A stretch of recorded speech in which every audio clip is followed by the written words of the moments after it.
In the quiet corners of language, there exists a mark. A small, unassuming trail of dots that holds the power of the unfinished, the omitted, the deliberately left unsaid. It is a doorway into the unknown, a signal that something more lurks just beyond the edge of the page. Its formal name, Ellipsis, comes from the ancient Greek ellipsis, meaning to leave out. And from its very beginning, it was a mark of absence, a ghost in the text. The first known whisper of its use in English appeared in 1588, in a translation of an ancient play. But it wasn't the dots we know today. It appeared as short, haunting dashes, a phantom presence. In Maurice Kiffin's translation of Terence's Andrea, the mark was born not as a gentle suggestion, but as a stark omission, a break in the narrative, a space for the reader's imagination to fill with unease. Throughout the 17th century, the ellipsis began to take its modern form.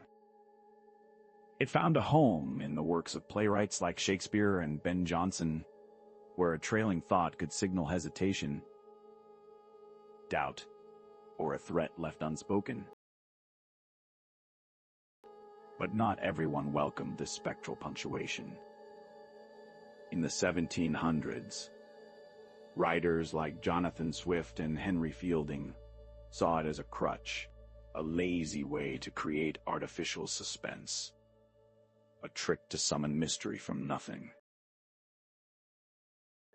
Yet, the ellipsis persisted. It was perfectly suited for the rising Gothic sensibilities of the 19th century. Writers like Shelley and Austen used it to imply unspoken passions, social taboos, and the chilling pause before a revelation. By the 20th century, modernists like Virginia Woolf wielded the ellipsis to map the fragmented terrain of human consciousness, the thoughts that start but never finish, the memories that surface and then fade away. And then, the ellipsis escaped the page. It leapt into the digital realm. On our screens, loading became a universal signal of anticipation. But what are we waiting for? The message is incomplete. The outcome is unknown. It's a tiny, automated suspense story. A button labeled with an ellipsis promises more actions, more choices, but it doesn't tell you what they are. It's a silent invitation to step into a hidden menu, a digital corridor where consequences lie in wait. In the world of law, the ellipsis takes on a more sinister role. When used in citations and quotations, often enclosed in brackets, it signifies omitted text, what has been removed, and why. The ellipsis becomes a marker of secrecy, of redacted truths. This idea of the omitted, the hidden, is central to its power. The ellipsis doesn't just pause a sentence. It suggests an entire unseen narrative. It's the equivalent of a half-open door in a deserted house. What lies behind it? Even in mathematics, the ellipsis holds a mysterious charge. In a sequence like 1, 2, 3, 100, the ellipsis represents all the numbers in between. It's a vast, uncountable expanse summarized by 3 dots, a mathematical ghost. Style guides argue over its exact appearance. Some, like Chicago, insist on spaces between the dots, creating a wider, more pronounced gap. They even dictate a 4-dot sequence when an ellipsis follows a complete sentence, a period, then the 3 dots, a full stop, followed by an invitation to continue.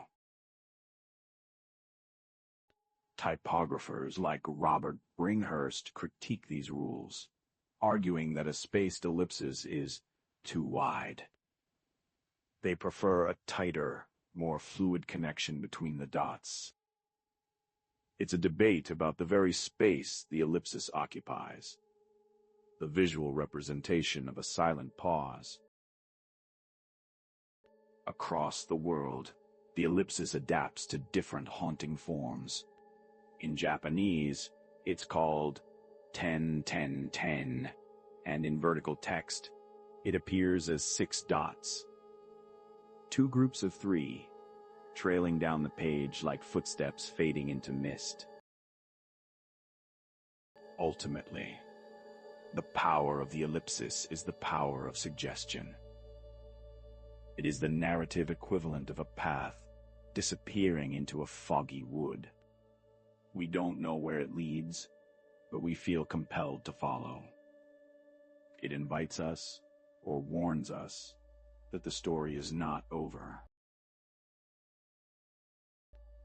It is the punctuation of ghost stories, both literal and metaphorical.